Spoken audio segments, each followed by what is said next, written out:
Well, South Carolina has a really good team, a hard playing team, really good in all three phases. Um, Coach Beamer's done an excellent job there, and they're playing with a lot of passion, and so we're excited that it's home. I think our crowd has proven that we have a good home field advantage. We need them here. 11 o'clock game. I know a year ago we went to Georgia and it was one of the loudest places I'd ever been in, and certainly their players had a lot to do with the success they had that day, but the crowd did as well. It bothered us, and certainly hope that we can get that same next Saturday that we had the first game of the year. So with that, whatever you guys want to talk about, I'm ready. Coach, after watching the film of Saturday, is there anybody or anything in particular that stood out that maybe you weren't expecting or anything? I thought Landon Jackson and Terry Hampton and Dominic Jordan, I thought they all played well. Jordan Dominic, excuse me. I get that mixed up all the time. I'm sorry. I didn't get it mixed up. I knew who he was when he had that sack, picked that fumble up. Thought they all played well. We've got something there. We've got a little bit more depth. I was pleased with our wide receivers. I don't think we talked about them much in there, all of them. There was some, our O-line's got to play better. We've got to be more consistent.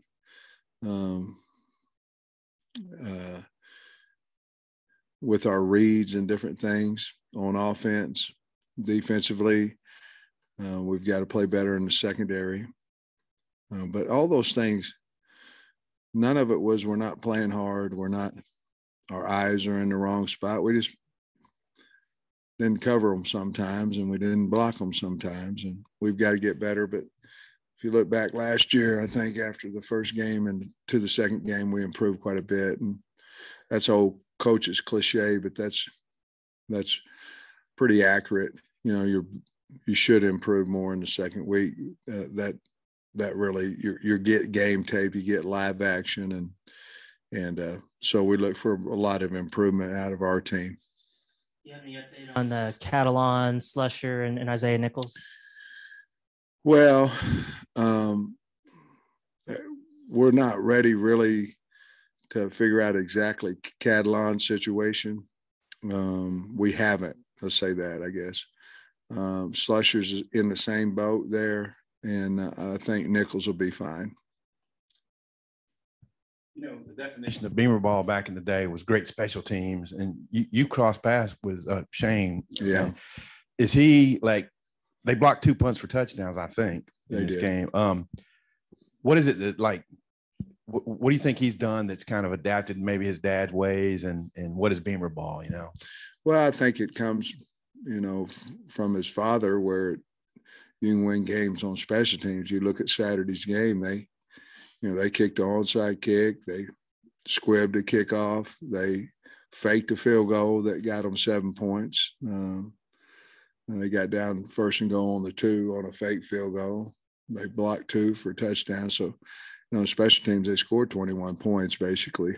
And, but I think Shane knows how important it's a passion of his, just like O-line is to me. He was, at Georgia, he was a special tight ends and then the special teams coordinator at Georgia when we were there together for a couple of years.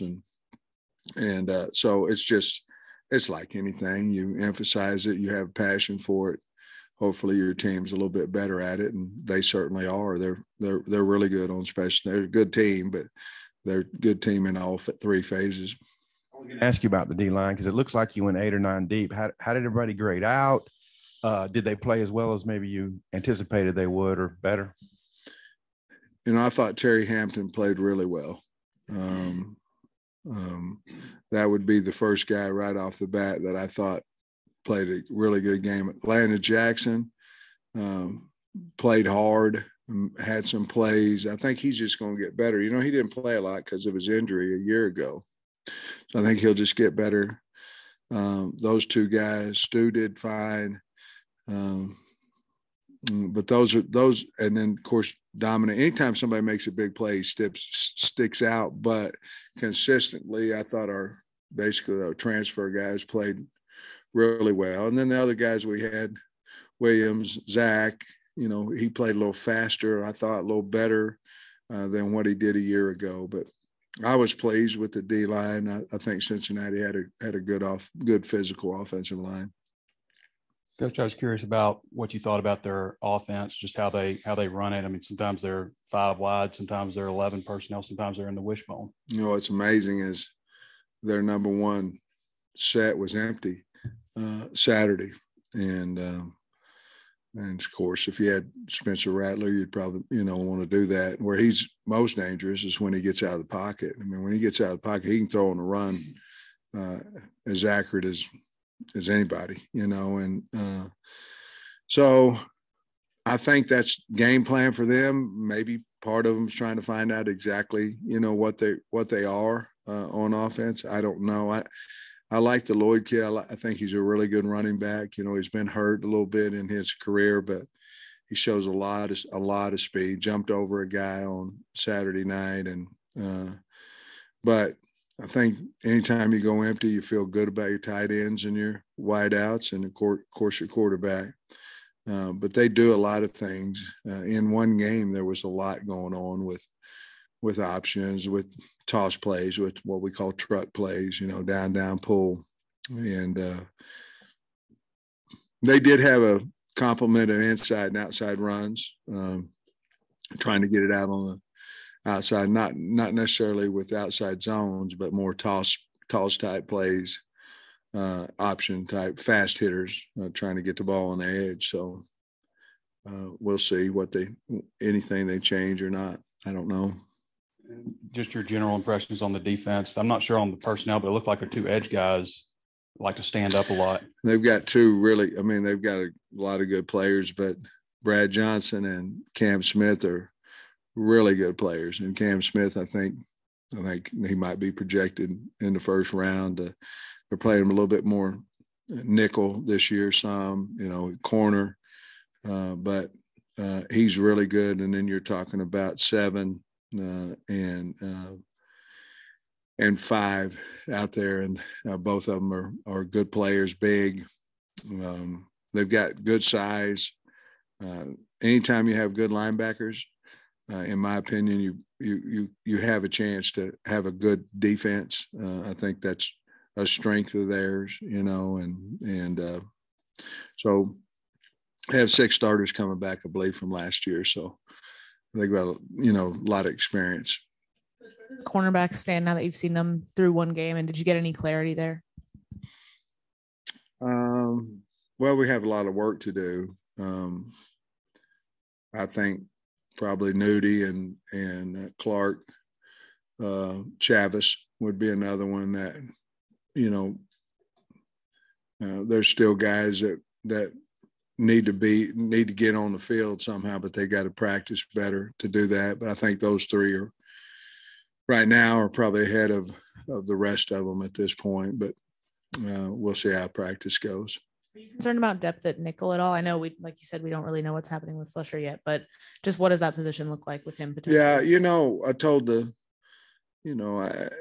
we don't know what's going to go on with Cat. We don't know what's going to go on with Slush, but I told the staff, we got to be concerned about the ones that are going to be there for sure. And we've got people that we can move, if we need to, Kyrie Johnson being one of those guys. And no, I'm not real concerned about it. I mean, the game of football, you may lose someone for a week, you may lose someone for a season. Just, it is what it is, and you hate it, but it's a physical sport, and that's why they pay us a lot of money, so we can get guys ready to play and recruit good players for depth. So we'll have to find out on those guys, but if they're not able to play, we'll be fine. Sam, what's your take on Rattler? Obviously a really heralded guy at OU, lost the job, but he's starting again. I like him. You know, he plays like a guy that's played before, you know, experienced, got a lot of poise, got a lot of, you just can feel his confidence through the film. You know, I got a chance to watch the game a little bit live as well. You know, anytime you have a quarterback, sort of like KJ with us, he's either going to have through the whole team confidence about him, or the whole team reacts to me a lot about what your quarterback does. And you can kind of see that a little bit with South Carolina. They believe in him, and he runs the show well. And, you know, for a guy that just, you know, it was his first game, I thought he played really well. Of course, it's always good to get Georgia off your schedule, but South Carolina, you know, a couple of years ago, they win 2 games. Last year, they go to a bowl and win it and get Rattler, and they're looking a lot better than they did a couple of years ago. I guess what's your thoughts about a couple of years ago, we won 2 too, you know. So I think they're doing a great job. I think they have a really good team. They end up, you know, having a winning season last year in Shane's first year, and that was a heck of a job. I think they're a really good SEC football team,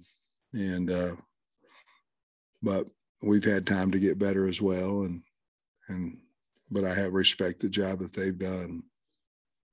I feel like I could be wrong about this. I don't feel like we heard a lot about Nudie in the preseason, but goes out and debut, has a pick. Just what were your impressions of his debut? What did he do well? He's got to get better. I mean, obviously the pick was a huge play in the game, and he's got to be more consistent. That was basically that, and some injuries, why he was, you know, running 3 at times in camp. But he is a gamer. I mean, that's kind of who he is. We figured that out, but he seems to really enjoy it here. He's a great kid to be around, and I think he'll just continue to get better and better. And you know, I know when we played him last year, when we played LSU, and he was over on the other side, he made some really good plays against us. So he played ball. I trust him. So I'm happy he's here, and I think he'll just continue to get better and better. It was a big pick he had Saturday. And with Rocket, I think his first 3 carries may have had 6 yards. Looked like maybe there was some early frustration from him, but he settled in, had a nice day. What'd you think of him? Well, you know, you're gonna have some 1-yard runs, some 0 and all that, and he'll continue to. I think he's mature way above his years. You know, I think he's getting better. I think he's a better back right now than he was a year ago, and you know, he just stayed the course and read the O-line pretty well, but he runs extremely hard. I'll be honest with you, I was the first one that AJ Green carried the ball. That's the best I'd ever seen him ever in practice in a game. I think he had like 3 carries for 18 yards or something. I don't know what it was, close to that. But his very first carry, he hit it. He ran 10-3 through the hole, and he ran over some guys and got an extra 2 or 3 yards. That's really the first time practice and game, to be honest with you, that I've seen him really hit it. I think I was excited about him with that, and of course RW as well. I know the question was about Rocket, but I thought all 3 of those guys played pretty well and seemed to protect well as too. I know you guys have thrived on the blue collar work ethic that you have. You've kind of become the hunted now. You're ranked, and teams are going to be coming after you. Has there been any psychology you've seen in your team on viewing themselves differently and what people think of them? I don't know. We always will find a reason to play our brand of football.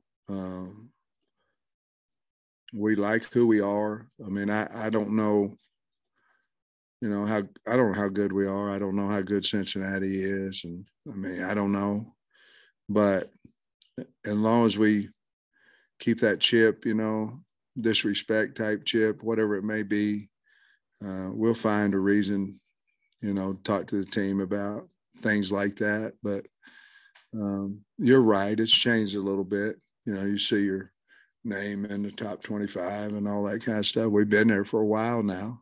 And,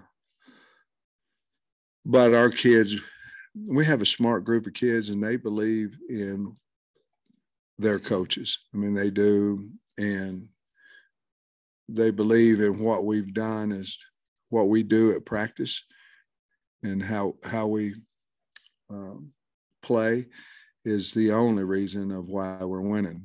And I believe that too. So they like winning every bit as much as we do. And so I think they bought into not thrills and spills and all that. They bought into truth, and they've seen it work by the way that we practice. And then I had a question about the pass game. What did you think maybe overall? Maybe you only took one or two deep shots. Not sure how many were called, but just overall pass. We had some. We just didn't let it loose, which, you can't. KJ is going to do what KJ is going to do. I mean, that's, and most of the time it's correct, so, you're not out there all the time. And there are some times you go, well, why didn't he throw this one? Why didn't he throw that one? But I think you probably do that with Johnny Unitas. You probably did that with Dan Marino. I don't know, but I would assume they don't see everything like you do. But I like our receivers. I like them a lot. And I think if we just continue to practice and KJ just continues to get comfortable. I mean, he obviously comfortable with Hazelwood because he threw it into he wasn't really double covered, but it was close in there. And he just thought, hey, you're better than them. You go get it for us. And right before half, I believe, was the one. And he did. So first play of the game, he throws it out to Matt Landers. You know what I mean? So I think they've got to play a little bit more together. But I think when they do, I really like our wideouts. You mentioned Kari Johnson earlier as a guy that can move around in the secondary. Are you talking maybe safety, nickel, or what do you envision for him? Both, probably. He's going to have to be able to play both of those. We moved him to corner for a reason. We moved him to safety for a reason. But, he at times last week, he was in the two deep at corner. I mean, he was running two deep, and so he's a good player. I hadn't played quite as much, obviously, as the other guys, but he's smart. I think he's probably going to have to be a guy that is able to play both those spots. I know Ladarius Bishop, your first year here, played a lot of nickel. Would that be something you look at too, or? Probably not right now, to be honest with you. Probably not right now.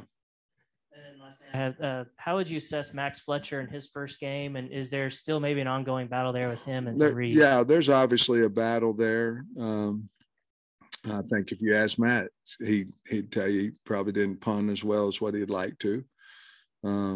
We shouldn't have had to punt the second one that he punted out of bounds. We had a penalty on it, but we did, and he punted out of bounds. I mean, that's the real part of it. But I think he'll get better. It was his, I never lived in Australia. I don't know what it's like over there to come over here. And there's a lot of people in the stands. He's probably a little nervous. Hell, I was nervous. I've been around a long time, so he'll be fine. Coach, you said last week that you were, going to hit Dominic a little bit with the scouts and get him some stuff where he can cut, where it's not predetermined. How did he look last week doing that? And is there a chance for him this week to play? I hope so. I hope so. I don't know.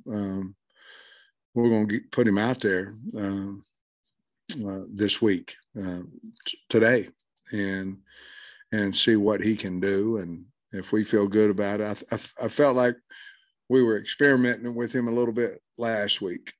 And it was basically, I don't think he's going to play type of experimentation. But we were trying to get him ready for a possibility to play against South Carolina.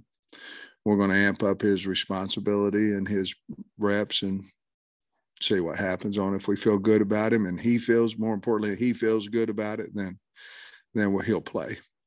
Will he be in green today? Yeah. Mm-hmm. And I'm curious about what you think, being an offensive line coach, what you think about what you see with South Carolina's offensive front. You know, they have a lot of experience. You know, Georgia State did a lot of things to them.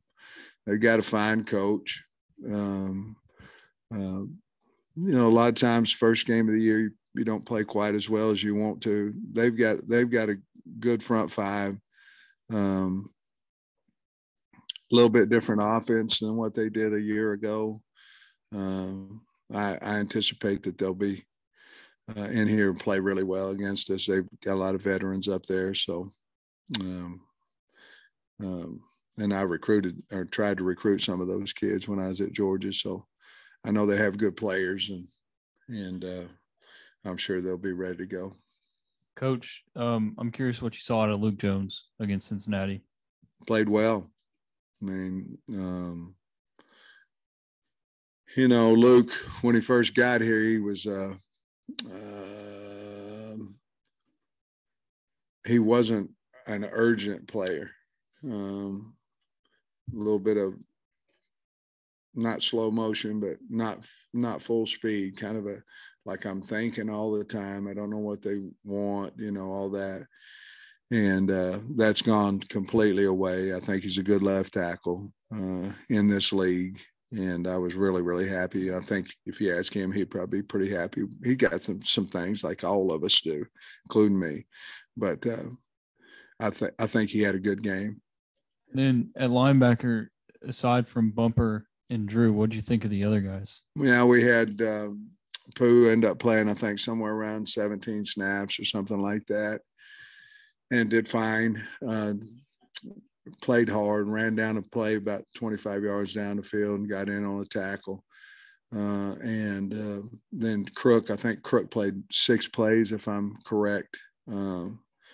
But we knew, you know, we have a meeting before the game, you know, 45-minute meeting. And we say, okay, how are you going to play the players? And then I ask them, okay, somebody gets dinged up, somebody over here, what are we going to do? How are we going to adjust and all that? And we played the players exactly like they're at linebacker, like we wanted to, you know. Mike came in and talked about, we played those 2 inside guys too many plays. I said, well, no, we didn't. I mean, you don't play games. You don't go, man, I'm going to take them out for 20 plays so we can get these young guys a rep in a game like that. You're trying to win, you know, and so both those inside guys played a lot of plays, 70-something apiece. But we got enough experience with those other 2 guys, and we'll continue to hopefully earn a few more reps each game. Hey, you mentioned the Georgia game last year and the energy in the stadium. Before you went down there, Nakobe Dean was talking about the 2019 South Carolina game, which was a early start and you guys had lost, and he thought something to the effect that the lack of energy had probably cost him. Do you perceive that that can sometimes be an issue for those early games, that it's hard for the players to get up for them?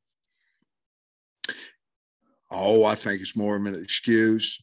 You know, you get beat and you go, oh, well, it's 11 o'clock and the crowd was – you're supposed to be ready to play whether there's anybody in there. The crowd helps you, and that's why I want, you know – well, I don't have to ask the Razorbacks to come out there. They've already sold 70-something thousand tickets. They'll be out there. And they enjoy coming, so they'll be loud. And they helped us last week. But, I think as a coach, you worry about everything. You know, you can worry just because I'm not worrying, you know, and I mean, you can't. It's weird.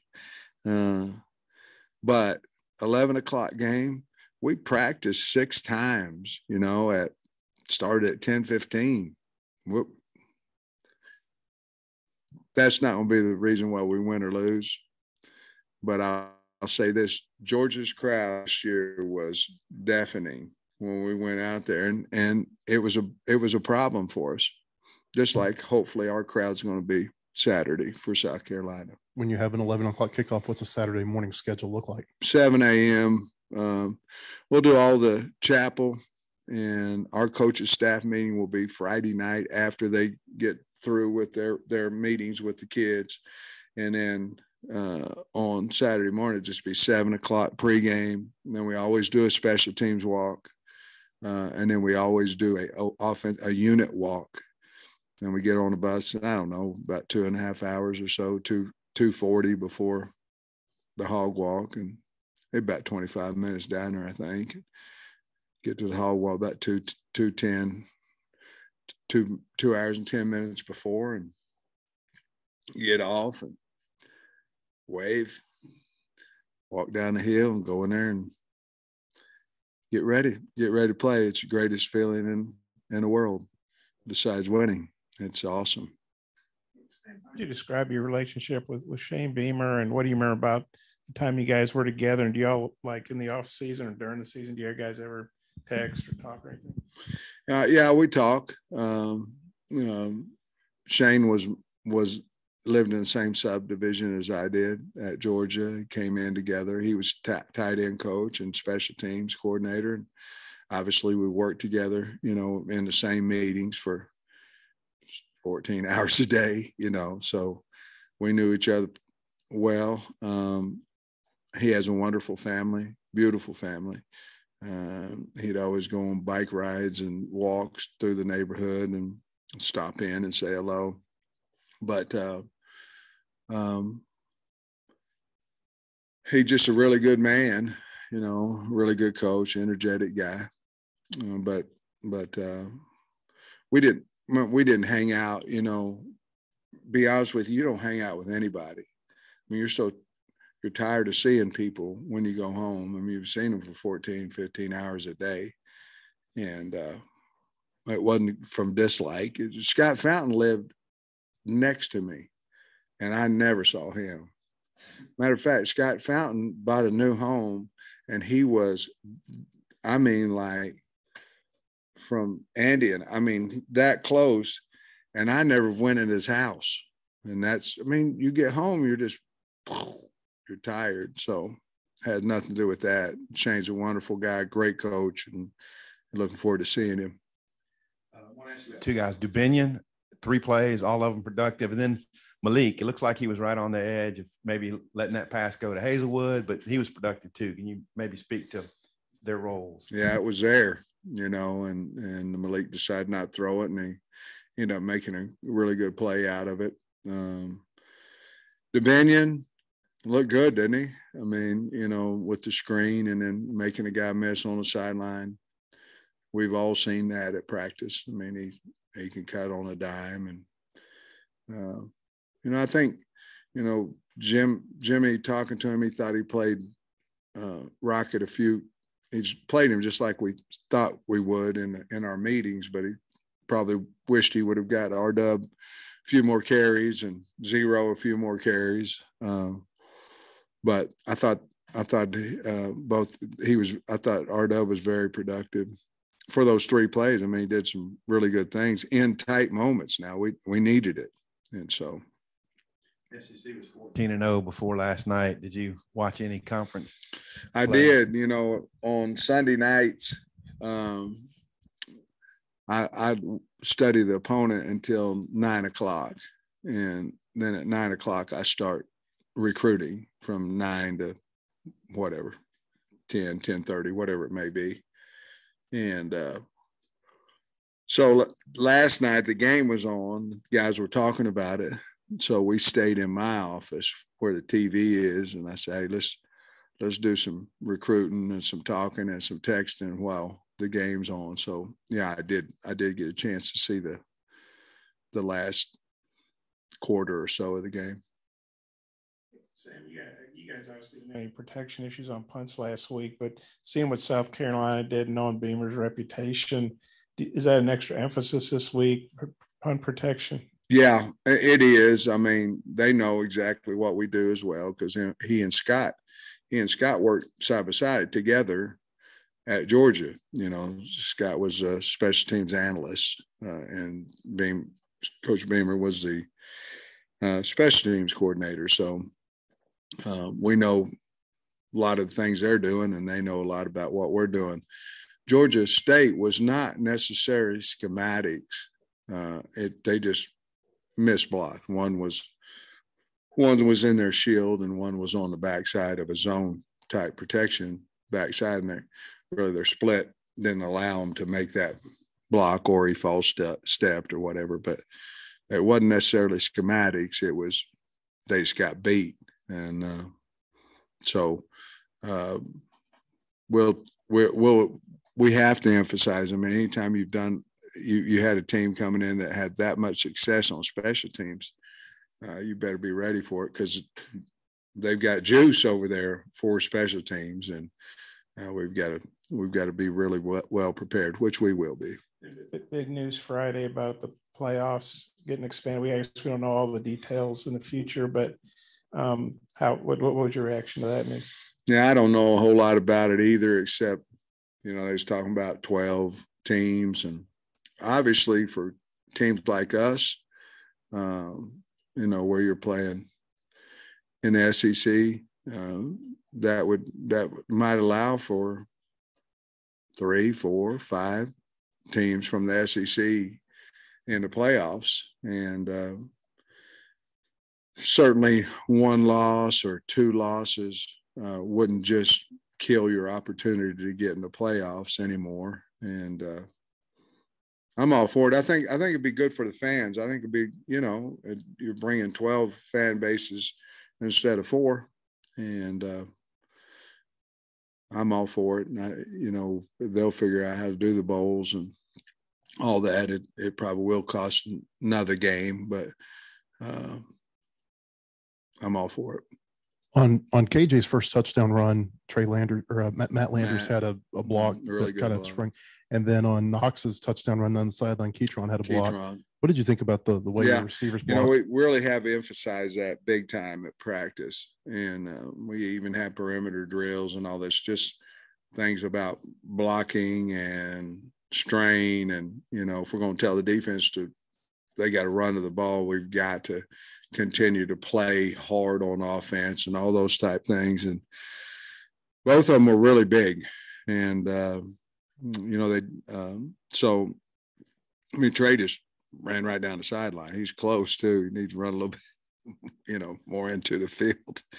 But he just ran down the sideline because Keytron had him locked down pretty good. And then same way with KJ, made a guy miss. And then once he did that, Matt had him handled pretty good out there. And I may be missing one, but of all your holding penalties, I don't think any of them were on your linemen. Were you pleased with that regard? No, I mean, we had 7 penalties. If you get out of a game around 4, because most of the time they're going to call you 2 holdings. I mean, it's that's the average. 7's too many. Don't believe we had an offsides.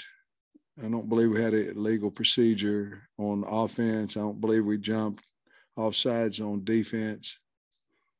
One of our, did we? Yeah, Dorian Gerald on the side, on the play up the side.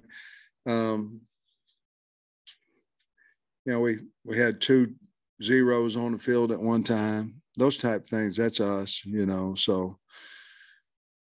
But 7's too many, and we cost us a lot of yards obviously on 2 of the plays. Coach, you had a good recruiting weekend, a lot of players in. With 11 o'clock game, how difficult is that? I mean, you're asking kids from Texas to come in and get up at the crack of dawn. It's hard. It's almost impossible. I mean, not impossible, but if you got a 4 or 5 hour drive, you can get up at 5 or whatever. If it's much further than that, the great thing is they have plenty of time. You can visit with them after the game, and you have more time after the game. But just getting here, and then fortunately, the traffic, is not easy to manipulate through and all that right now, because the number of people coming in on the bus on Saturday, the cars were back further than they've ever been since I've been here, and that includes 13, 14, 15. They were way back there, and we knew we was going to have a big crowd, but it was kind of cool. We had to go in the other lane and all that kind of stuff. But yeah, 11 makes it a little more difficult. But I still think from what we talked about yesterday, we're going to have a pretty good crowd coming in of athletes. I know we talked a lot about Trey Knox right after the game, but were you surprised at all that he came on that strong in this first game? Or nah, not really. I mean, he's an older guy. He's been practicing extremely well. It's important to him. I mean, I was happy for him that he did some quality, had some big plays, but not really as a surprise. I think as we continue to throw the ball more to wideouts and things, I think he'll even become more productive. But he not really. I mean, what did he catch? 6 balls and a couple touchdowns. I thought he'd have a good game. I'm just glad that he did and was able to score some touchdowns for us. Thanks, Coach. All right, guys.